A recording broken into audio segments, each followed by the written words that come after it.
துபாயிலும் போர் மேகம் சூழ்ந்திருக்கக்கூடிய நிலையில் அங்கு இருக்கக்கூடிய நடிகர் அஜித் பாதுகாப்பாக இருக்கிறார் என்று அவர் தரப்பிலிருந்து தெரிவிக்கப்பட்டிருக்கிறது. ஈரானின் ஏவுகணை தாக்குதல்களால் துபாய் உள்ளிட்ட வளைகுடா நாடுகளில் பதற்றம் ஏற்பட்டிருக்கக்கூடிய சூழலில் துபாயில் தங்கியிருக்கக்கூடிய அஜித் பாதுகாப்பாக இருக்கிறார் என்று தெரிவிக்கப்பட்டிருக்கிறது.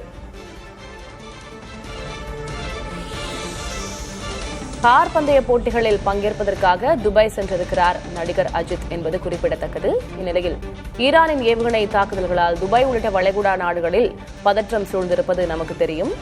பதற்றம் காரணமாக வளைகுடா நாடுகளில் விமான சேவைகளும் ரத்து செய்யப்பட்டிருக்கின்றன என்ற செய்தியை நாம் பார்த்து வருகிறோம்.